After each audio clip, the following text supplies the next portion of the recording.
हम लोग पढ़ रहे मानव कल्याण में सूक्ष्म जीव, मतलब सूक्ष्म जीव कैसे सहायक होता है मानव के लाभ के लिए, उसके बारे में हम लोग इस चैप्टर में डिस्कशन कर रहे हैं। आज की क्लास में हम लोग पढ़ने वाले हैं बायोगैस उत्पादन में सूक्ष्म जीव। जो बायोगैस का उत्पादन होता है उसमें कैसे मदद करता है सूक्ष्म जीव, उसके बारे में हम लोग पढ़ने वाले हैं। वैसी गैसें जो जीवों द्वारा अपनी अपचायी क्रियाओं के दौरान मुक्त होती है बायोगैस कहलाती है। इन गैसों में मुख्य रूप से मीथेन गैस पाया जाता है। अब बायोगैस में सबसे ज़्यादा मात्रा में जो पाया जाता है वो कौन सा गैस होता है? तो मीथेन गैस होता है।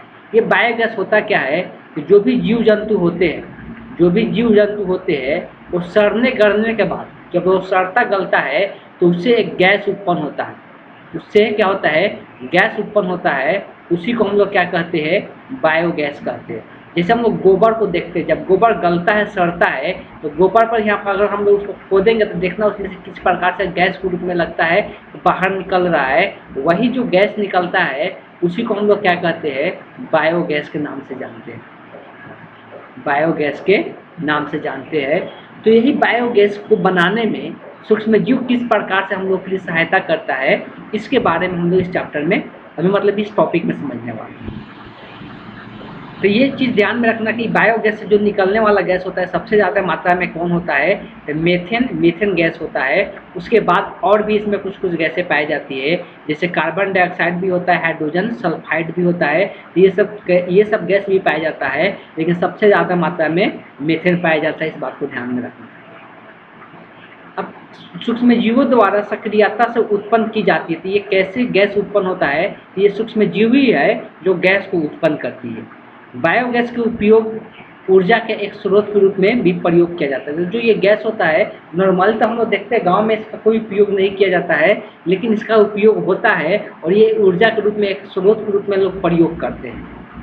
विभिन्न सूक्ष्म जीव अपने वृद्धि और विकास के दौरान अलग अलग प्रकार के कार्बनिक पदार्थों का उपयोग करते हैं और खपत किए जाने वाले कार्बनिक पदार्थों की विभिन्नता के चलते अपचायी क्रियाओं के बाद बनने वाले गैसीय अंतिम उत्पाद विभिन्नता रहती है। उदाहरण के तौर पर पनीर या चीज के निर्माण, गीले आटे की किण्वन तथा विभिन्न पेय पदार्थों के उत्पादन में मुख्यतः CO2 गैस उत्पन्न होती है। तो बात किया जा रहा है कि अगर पनीर का निर्माण हम लोग जब करते हैं या गीले आटे में किण्वन का इस्तेमाल करते हैं, किण्वन विधि का, तो उसमें से जो गैस निकलता है कार्बन डाइऑक्साइड गैस निकलता है। तो उसी प्रकार से जो बायोगैस होता है उससे भी अलग अलग प्रकार के गैस हम लोग को निर्माण होता है। उसमें भी कार्बन डाइऑक्साइड निकलता है, लेकिन सबसे ज़्यादा मात्रा में याद रखना है कि मीथेन गैस निकलता है। जबकि कुछ जीवाणु जो सेलुलोजीय पदार्थ पर अवायवीय रूप में वृद्धि करते हैं, अपचायी क्रियाओं के दौरान काफ़ी मात्रा में मीथेन, कुछ मात्रा में CO2 और कुछ हाइड्रोजन भी मुक्त करते हैं। इस प्रकार सारे जीवाणु को मिथेनोजेन कहा जाता है। तो जो ये मीथेन गैस का निर्माण करता है या कार्बन डाइऑक्साइड का निर्माण करता है या हाइड्रोजन गैस भी मुक्त होता है, तो ये सब जो जीवाणु मुक्त करता है उस वाले जीवाणु को हम लोग क्या कहते हैं? मिथेनोजेन कहते हैं। मिथेनोजेन के नाम से हम लोग जानते हैं। सिंपल होता क्या है कि अगर कोई भी पदार्थ होता है जो जीव पदार्थ मतलब जो बोल सकते हैं कि सारा गरा पत्ती होता है या गोबर होता है, गाय का मल मूत्र होता है, जब उसको एक कंटेनर में बंद कर दिया जाता है तो जब वो क्या होता है, वो गलता है, उसका अपघटन होता है। अपघटन कौन करता है? यह सूक्ष्म जीव करता है। तो अपघटित करके जब अपघटित करता है तो उससे एक नया उत्पाद बनता है जो गैस के रूप में बाहर निकलता है। इसमें लगभग 3-4 प्रकार का गैस निकलता है, जैसे CH4 मीथेन निकलता है, CO2 कार्बन डाइऑक्साइड निकलता है, हाइड्रोजन गैस भी मुक्त होता है। ये सब गैस क्या होता है? इससे बाहर निकलता है और वो गैस को हम लोग प्रयोग भी कर सकते हैं, तो ऊष्मा के रूप में, जलावन के रूप में हम उसका इस्तेमाल कर सकते हैं।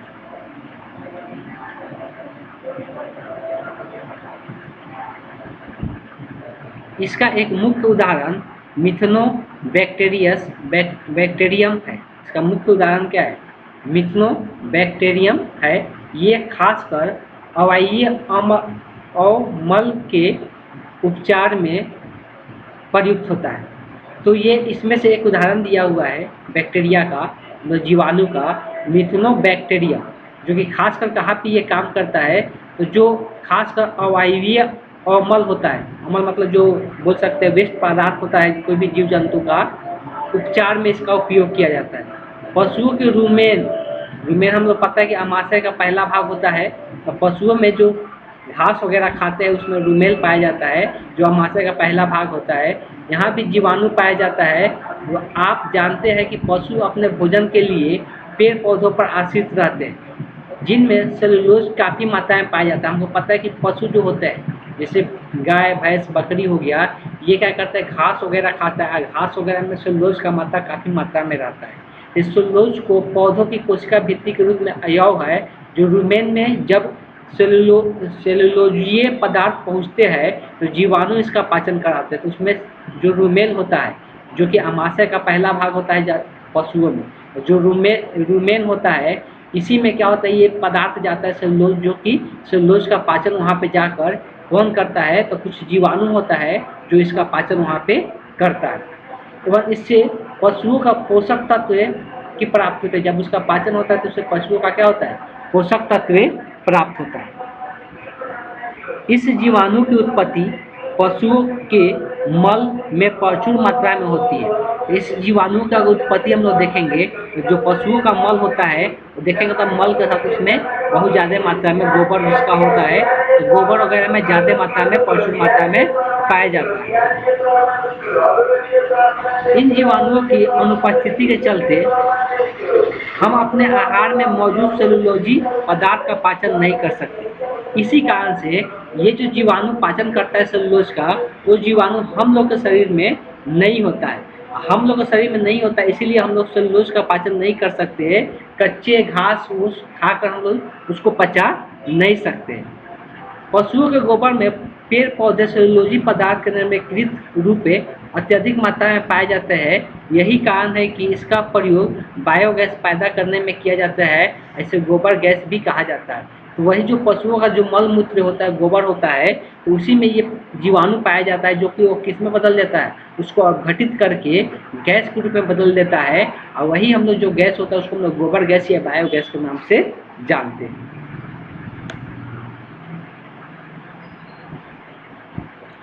गाँव में गाय एवं भैंसों के विभिन्न तरह से उपयोग होने से इसकी संख्या अधिक है। गाय भैंस का अलग अलग तरीका से लोग उपयोग करते हैं गाँव में, इसलिए इसका संख्या गाँव में अधिक देखने को मिलता है। इसके चलते वहाँ गोबर भी आसानी से उपलब्ध रहता है।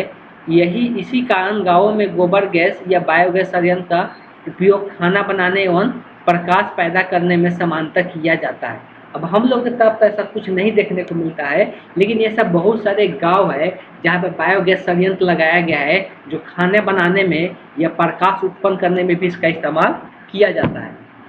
इसके उत्पादन की प्रौद्योगिकी का विकास भारतीय कृषि अनुसंधान संस्था इससे जो बिजली का उत्पादन हो या खाना बनाने में या हम लोग बोल सकते हैं प्रकाश उत्पन्न करने में, तो ये ज़्यादातर ये काम कौन करता है, तो भारत कृषि अनुसंधान जो संस्था है वही ये काम करता है। ग्रामीण उद्योग आयोग के सम्मिलित प्रयास में संभव होता है। जो ग्रामीण के लोग होते हैं, ग्रामीण का वो उद्योग करना चाहते हैं, उनको सम्मिलित करके ये काम कराया जाता है। इसके तहत जो बायोगैस संयंत्र का प्रारूप तैयार किया गया, उसमें एक मुख्य टैंक होती है जो लगभग 10 से 15 फीट गहरी होती है। सबसे पहला एक टैंक बनाया जाता है जो जिसका गहराई लगभग कितना होता है, तो 10 फीट या 15 फीट का गहराई लिया जाता है। इसमें गोबर और जैविक अपशिष्ट भर दिया जाता है। इसमें जितना भी गोबर होता है या जैविक अपशिष्ट होता है, जो जीवों का अपशिष्ट होता है, सब इसमें डाल, अपशिष्ट मतलब बेकार का पदार्थ, सब इसी में डाल दिया जाता है। गोबर का स्तरी के ऊपर एक चलक ढक्कन लगा दिया जाता है। बाद में इसको क्या किया जाता है, ऊपर से ऐसे ढक दिया जाता है। बाद में इसको ऊपर से ढक दिया जाता है। ऊपर नीचे हो सकता है। ऐसा ढक्कन रहता है कि ऊपर और नीचे आ सकता है, मतलब ऊपर भी जा सकता है, मतलब शिफ्ट कर सकता है, ऊपर या नीचे हो सकता है, खसक सकता है। जीवाणुओं द्वारा निष्कासित गैसों के चलते ढक्कन ऐसा रखा जाता है कि ढक्कन के ऊपर गैस निकलने के लिए एक निकास पाइप रहता है।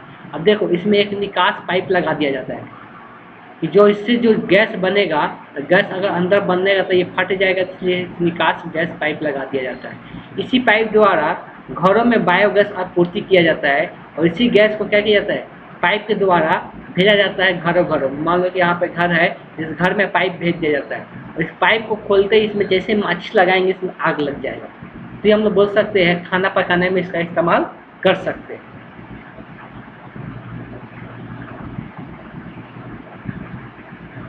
किनारों की ओर एक दूसरी पाइप लगी रहती है जिसके द्वारा उपयोग की गई गोबर के स्लरी को बाहर निकाला जाता है और इसका उपयोग उर्वरक के रूप में। अब देखो, अब ये भी चीज़ें इसमें दिया जाता है। मान लो कि जो गोबर अपघटित हो चुका है, जिससे गैस का निर्माण हो चुका है, तो इधर से एक टंकी लगा दिया जाता है कि ये अलग गोबर को, जो अब इसका इस्तेमाल हो चुका है, ये गोबर को बाहर निकाल सके और इसको उर्वरक के रूप में क्या किया जाता है, इस्तेमाल किया जाता है। मतलब इसको खेतों में डाल दिया जाता है। इसको क्या किया जाता है, तो खेतों में डाल दिया जाता है।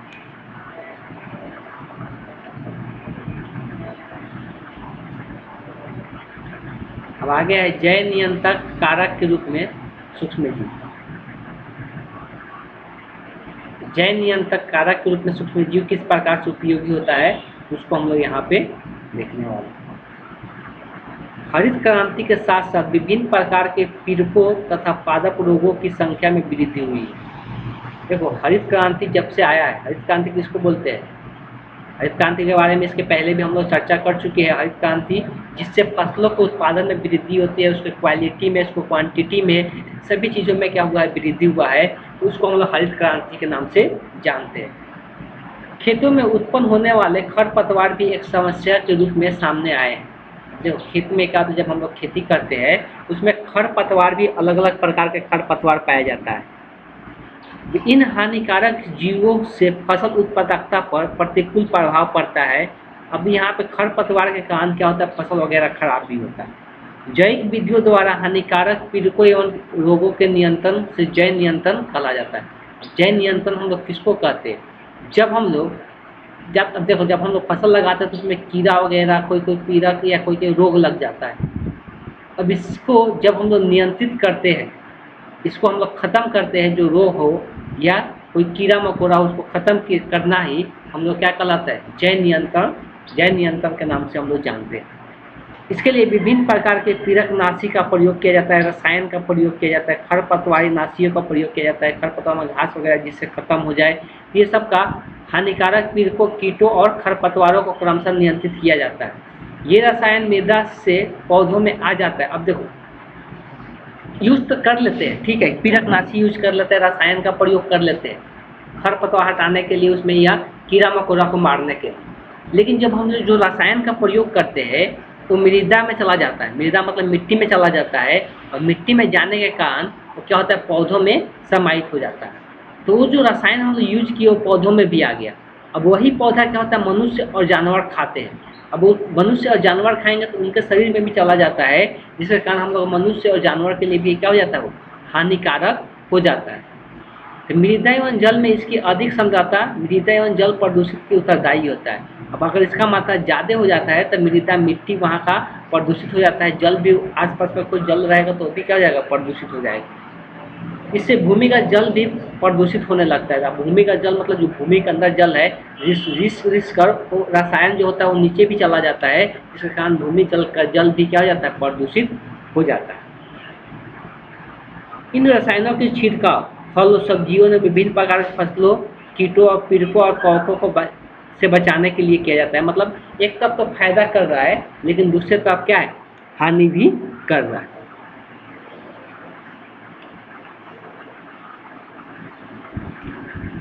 इसलिए अब हम लोग इसको बचाने के लिए जैविक नियंत्रण हम लोग प्रयोग करेंगे। जैविक नियंत्रण का मतलब है कि जो बायोलॉजिकली हम लोग कैसे उसको रोक सकते हैं, उसके बारे में हम लोग जानने वाले हैं कि बायोलॉजिकली उसको हम लोग कैसे रोक सकते हैं। तो बायोलॉजिकली हम लोग कैसे उसको रोक सकते हैं, उसी को हम लोग पढ़ने जा रहे हैं। पादप रोगों तथा पीड़कों का जैविक नियंत्रण। पादप रोगों तथा पीड़कों का जैविक नियंत्रण। हमारे संपूर्ण फसल पैदावार का लगभग 10% भाग पादप रोगाणु पीड़कों द्वारा हर साल नष्ट हो जाते हैं। अगर 100% हम फसल उगाते हैं, इसका 10% जो फसल है वो बर्बाद हो जाता है।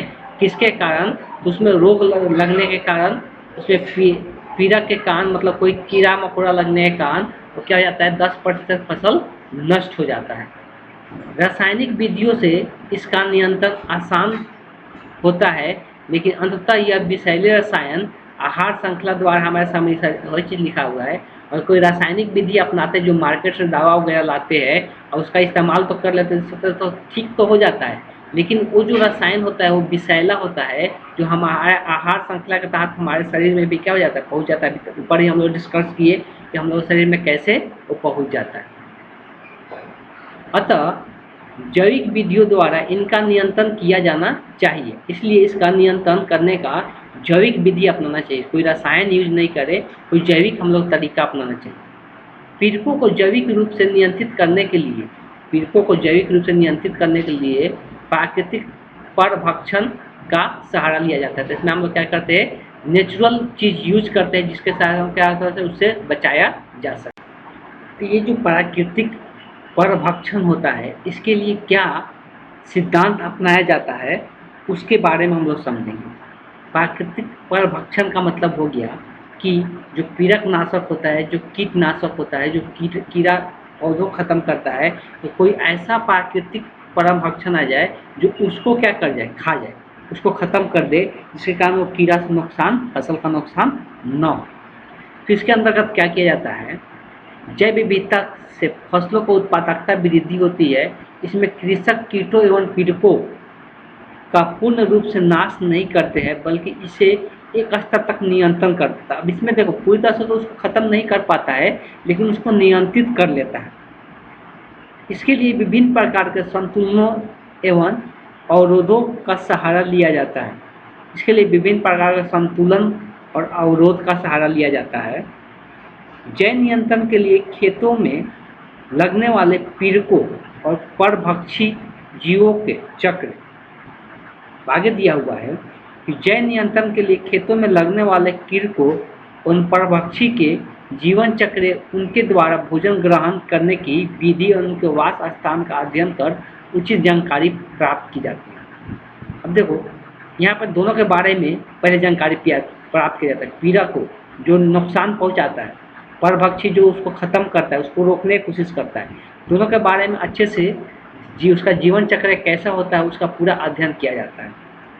इसके ज्ञान से इन हानिकारक पीड़कों के जैविक विधि से नियंत्रण करने में मदद मिलती है। यह कोशिश की जाती है कृषि पारिस्थितिक तंत्र एक जीवित एवं कंपायनमान पारिस्थितिक तंत्र की तरह कार्य करे। मतलब जीवित एवं कंपायनमान मतलब कि सही तरीका से काम करे, उसका कोई पारिस्थितिक तंत्र पर कोई हानिकारक प्रभाव न पड़े। किसी पारिस्थितिक तंत्र में जितना ज़्यादा जैव विविधता होगी वह उतना ही अस्थायी होगा। अब देखो किसी भी पारिस्थितिक तंत्र का मतलब उसमें आ जाता है जितना भी जीव जंतु होता है सबके एक तंत्र होता है, पूरा एक सिस्टम होता है, इन्वायरमेंट में पूरा एक सिस्टम बनता है, उसी को बोलते हैं। तो उसमें हम लोग पता है तो अलग अलग प्रकार के जीव रहते हैं। तो जीवों में जितना ज़्यादा विविधता होगा उतना ज़्यादा अस्थायी बना रहेगा, उतना ज़्यादा पारिस्थितिक तंत्र अच्छी तरह से काम करेगा। तो जैविक नियंत्रण के तहत विभिन्न जीवों के बीच एक पारस्परिक संबंध विकसित किया जाता है, जिससे किसी भी हानिकारक जीव की संख्या अत्यधिक वृद्धि न हो पाती है और आहार श्रृंखला के माध्यम से उन पर समुचित नियंत्रण रहता है। और किसी पारिस्थितिक तंत्र में खेत में फसल या पेड़ पौधों में विभिन्न किस्म जीव जंतुओं के बीच आपसी संबंध को पीड़कों या लोगों को नियंत्रित करता है। देखो सिंपल यहाँ पर लॉजिक क्या अपनाया जाता है। हमको पता है कि यहाँ पे जितना भी जीव जंतु होता है, एक जीव जंतु को खाने वाला दूसरा जीव जंतु होता है। जितना भी जंतु होते हैं जंतु जगत के, उसमें एक जंतु दूसरे जंतु को खाता है या एक कीड़ा दूसरे कीड़ा को खाता है। तो इस तरह से सभी कीड़ों की संख्या पर समान मात्रा में होना चाहिए, जिससे सभी का नियंत्रण बना रहे, किसी का संख्या ज़्यादा ना बढ़ जाए जो कि हानिकारक बन जाए हम लोग के लिए। तो यही चीज़ यहाँ पर बात बोला जा रहा है। पारिस्थितिक तंत्र में ये ध्यान होना चाहिए कि जितना भी जैव विविधता रहेगा उतना ही अच्छा है और ये सबकी संख्या समान मात्रा में हम लोग को देखने को मिलना चाहिए।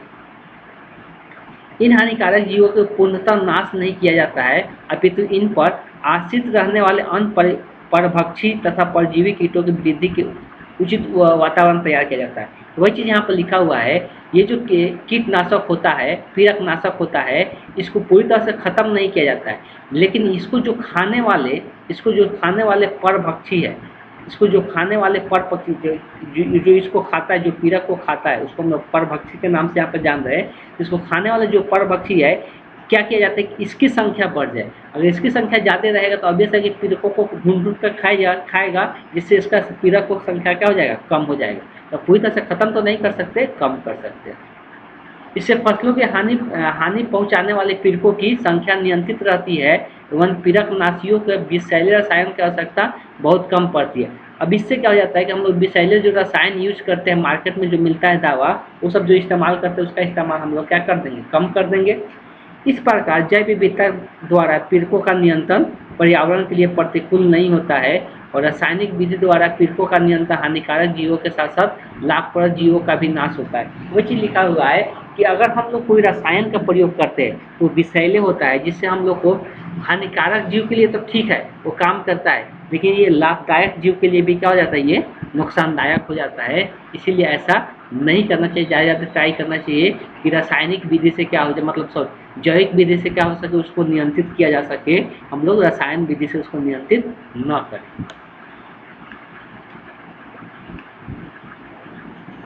आगे दिए इसमें समग्रात्मक दृष्टिकोण से अपनाया जाता है जो परंपरागत खेती की विधियों से भिन्न होती है। तो पहले का जो खेती होता था उससे ये भिन्न देखने को मिलता है, तो उसके बारे में दिया आगे दिया हुआ है। एफिडों तथा मच्छरों में छुटकारा पाने के लिए भृंग जिसके शरीर पर लाल तथा काली धारियाँ पाई जाती है तथा व्याध पतंग का क्रमशः उपयोग किया जाता है। एफिडो तथा मच्छर से अगर छुटकारा पाते हैं तो एफिडो और मच्छर को कौन खाता है, तो ये जो भृंग होता है, बिटस होता है, वही इसको खाता है, जिसका लाल और काली धारियाँ उसके शरीर पर पाया जाता है, वही इसको खत्म करता है। यहाँ पर बोल सकते हैं कि वो क्या है, उसका परभक्षी है, मतलब उसको खाने वाला है। सूक्ष्म जीवों द्वारा जैविक नियंत्रण का उदाहरण बटरफ्लाई कैटरपिलर्स का नियंत्रण में किया जाता है। तो देखो सूक्ष्म जीव का प्रयोग किया जाता है, बटरफ्लाई जो होता है जो कि बहुत ज़्यादा नुकसान पहुंचाता है फसल को, तो उसको नियंत्रित करने के लिए सूक्ष्म जीव का प्रयोग किया जाता है। इसके लिए बैसिलस थाइजीजिएंसिस बैक्टीरिया का उपयोग किया जाता है। तो ये बैक्टीरिया का नाम दिया हुआ बैसिलस थ्यूरिजिनेसिस बैक्टीरिया का इस्तेमाल किया जाता है ये बटरफ्लाई को ख़त्म करने। इसे सामान्यतः बीटी की तरह लिखा जाता है। कैसे लिखा जाता है, इसको बीटी की तरह लिखा जाता है इस बैक्टीरिया का नाम, इसलिए कि इसका बैसिलस यहाँ पर था है तो टी से आ रहा था, इसलिए बीटी से लिखा जाता है। इस जीवाणु को शुष्क स्पोर थैली में उपलब्ध होते हैं। ये शुष्क स्पोर थैली में जीवित रहते हैं, जिन्हें पानी से मिलाकर वैसे वृक्षों पर छिड़काव किया जाता है।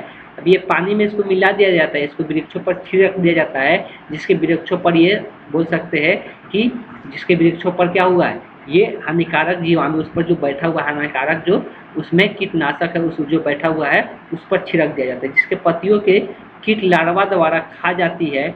और जैसे सरसों समृद्ध के पौधे, फल वृक्ष के पौधे पर ये सब छिड़काव किया जाता है। पत्तियों पर वृद्धि करने वाले लार्वा पत्तियों के साथ बैक्टीरिया का भी क्या करती है, खा जाती है। तब उस पर जो भी बैक्टीरिया वगैरह वृद्धि करता है उसको भी इसका लार्वा क्या हो जाता है, खा जाती है, जो सूक्ष्म जीव का छिड़काव किया जाता है। लार्वा मतलब उसका सबसे छोटा जो अवस्था होता है उसको हम लोग लार्वा के नाम से जानते हैं, जो इनकी पाचन नली में जाकर वृद्धि करते थे। जो क्या करता है, इसके पाचन नली में जाकर वृद्धि करते हैं। इन जीवाणुओं से टॉक्सिन या जहरीला रसायन निकलता है। तो जो ये जीवाणु होता है उससे टॉक्सिन पदार्थ निकलता है या जहरीला रसायन निकलता है, जिससे लार्वा की मृत्यु हो जाती है। ऐसे जीवाणु द्वारा सिर्फ कैटरपिलर की मृत्यु होती है, जबकि अन्य कीटों को इससे हानि नहीं होती। तो वही चीज़ लिखा हुआ है, जिसको हम मारना चाहते हैं उससे इसी का नुकसान होता है, बाकी इससे किसी अन्य जीव को नुकसान नहीं होता है। आनुवांशिक अभियांत्रिकी के विधियों एवं ज्ञान में विकास होने से बैसिलस थ्यूरिजिनेसिस टॉक्सिन के लिए जिम्मेवार जीन की खोज वैज्ञानिक ने पिछले दशक में ही की थी और इसे सफलतापूर्वक पौधों में आरोपित किया गया और ऐसा करने के फलस्वरूप पौधों पीड़क प्रतिरोधी उत्पाद। आप देखो यहाँ पर दिया हुआ एक चीज़ कि बैसिलस थ्यूरिजिनेसिस का जो जीन होता है उसको निकाल के उसको लेकर पौधों में इंजेक्ट कर दिया जाएगा। पौधों में क्या किया गया, इंजेक्ट कर दिया गया, जिससे जो पौधा का निर्माण हुआ वो खुद ब खुद पीड़क प्रतिरोधी हो गया। मतलब उस पर पीड़क आते ही वो अपने आप क्या हो जाएगा, मर जाएगा। इस प्रकार से ये उत्पन्न कर दिया गया। तो ये हम लोग को ये एग्जाम्पल के रूप में बीटी कॉटन का यूज किया जाता है, तो इस बात को ध्यान में रखना है।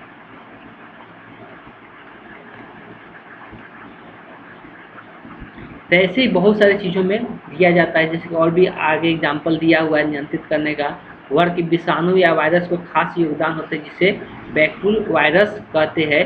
यह रोग पैदा करने वाले विषाणु है जो फसलों को हानि पहुंचाने कीटों के संधिपादकों में प्रवेश करते हैं और मार देते हैं। इन वायरसों का एक खास जाति के अंतर्गत रखा जाता है, इसको न्यूक्लियो पॉली हेड्रोवायरस कहते हैं। और ये विषाणु सिर्फ खास प्रजाति के कीटों का ही नाश करते हैं, जबकि अन्य जीवों जैसे मछली स्तनधारियों को, अब वही चीज़ यहाँ पर एक यहाँ पर वायरस का नाम दिया हुआ है जो एक खास प्रजाति को ही नष्ट करेगा। ये सभी उसमें मछली या स्तनधारी या पक्षी वगैरह को ये हानि नहीं पहुंचाता है।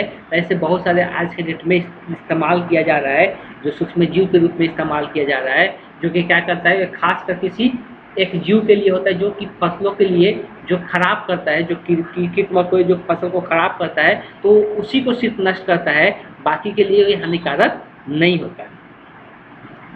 अब आगे के जो टॉपिक है इसमें पढ़ना हम लोग को जैविक उर्वरक के रूप में सूक्ष्म जीव। जैविक उर्वरक जो हम लोग बनाते हैं, खाद जो बनाते हैं, उसमें सूक्ष्म जीव किस प्रकार से मदद करता है, उसके बारे में हम लोग को चर्चा करना है। इसको हम लोग नेक्स्ट क्लास में करेंगे। आज के क्लास को हम यहीं पर एंड करते हैं।